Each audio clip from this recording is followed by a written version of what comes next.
Everybody, JC here with another T&I toy review. And for today's review, we're going to be taking a look at the brand new DC Comics Multiverse 6-inch scale Batman The Dark Knight Returns Mutant Leader figure from Mattel. Now this figure comes packaged in the same style packaging we see with all the Multiverse figures. You've got the red box with the black highlights. You've got the DC Comics Multiverse logo up at the top. The figure's clearly displayed in the window box.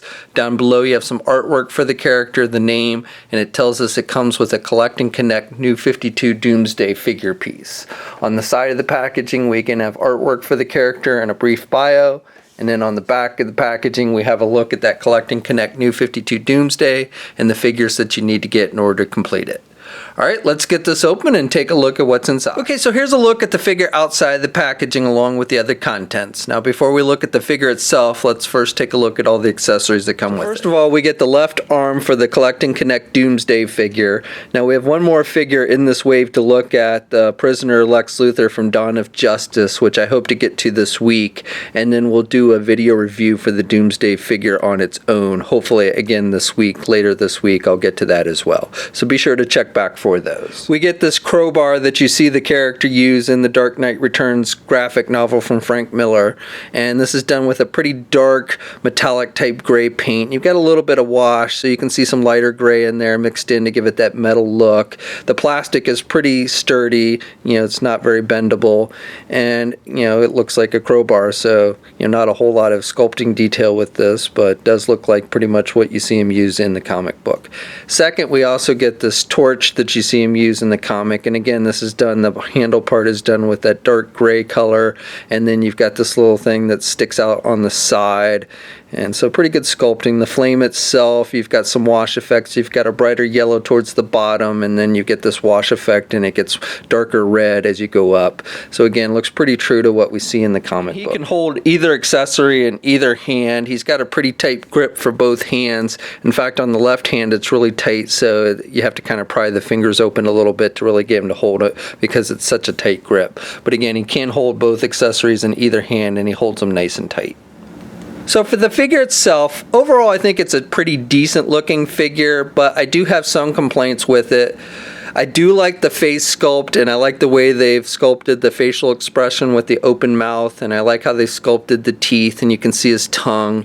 I like this welt under his eye, and then he's wearing that orange Cyclops type visor with the red lens, which I think looks pretty good. I do have a little bit of bleeding of orange from the visor onto his right ear. It's not that major, but just want to point that out. Then he's got the orange spikes that are sculpted on the top of his head, which looks pretty good. Now, my complaint really comes with the torso section. So first of all, the upper torso and even the upper arms a little bit, the skin tone is a darker, has more of a reddish tint to it than the skin tone for the bottom torso and the bottom portion of the arm. So definitely when you're looking at the figure, you notice this different tone of color in the skin tone between the upper body and the lower body. So that throws it off a little bit to me. Also, he doesn't have the nipple, the spiked nipples or the spikes coming out of his neck like you see in the comic book. They did give him the spikes out of his wrists, and they're done with this orange plastic, so I like that. And then he's got the spiked belt, which is orange with the metallic silver spikes, and also has the ankle spikes, which are orange again with the metallic spikes. So I think that looks good. Then he's wearing these dark gray pants, which look fine. And then for his feet, I like the way they've sculpted his toes. He's got those big gruesome gray toes. He's also got some gray fingernails as well. They don't stick out quite like the toes do. So this figure stands just under 6 3/4 inches tall. Now that brings me to my second complaint with this figure, is I do think he's a little bit on the short side. So here he is next to the Batman figure, the Dark Knight Returns Batman figure, and Batman's actually a little bit taller. At the very least, I think these two should be the same size, and in fact, I think Mutant Leader maybe should be a little bit bigger. It's kind of hard to tell in the comics, but again, I think at the very least they should be the same size. Batman, I don't think, should be bigger. Articulation is on par with the other figures in this line. You can turn the head to the left and to the right. You've got a little back and forth movement, but not a whole lot. arms attached with your standard ball hinge joint so he can get his arm out good. Has good rotation there at the shoulder. Has a bicep swivel. Only has the single hinged elbow, so he can only bend his elbow about that much.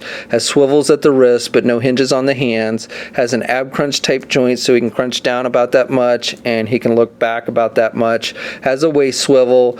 Legs attached with your standard ball hinge joint, so you can do the splits good. You can get the leg forward about that much, and you can do the leg back about that much. This crotch piece is done with a softer rubber type material, so there is some give there. You've got a thigh swivel up high. You've got a single hinged knee, so he can only bend his knee about that much. Then he has hinges on the feet, so he's got up and down movement with the feet, but no rotation and no ankle pivot, and 2 peg holes on the bottom of his feet. Okay, so that's my review. So I'm a little mixed on this one. I don't think it's a bad looking figure overall, especially for a $20 figure. I think it's a fairly decent representation of the Mutant Leader character, and if you've been collecting the other Dark Knight Returns figures from this line, I think you'll definitely want to add this to your collection. Now that being said, I do have some issues with it. I would have liked to have seen the spiked nipples and the spikes out of his neck, and more importantly so, I just don't like the skin tone and how the upper body skin tone is darker than the lower body skin tone. That definitely throws the look of the figure off a bit to me, and I also think the figure is a little bit on the short side. I would have liked to have seen the figure at least the same size as the Batman figure. Now this figure is starting to hit shelves, at least out on the West Coast. We'll have a full image gallery up at toynewseye.com. There'll be a link in the video description below. As always, leave a comment, let us know what you think. If you're so inclined, please like the video. Also, if you haven't already, please follow me on my Facebook and or Twitter pages. I'll have links to those in the video description as well.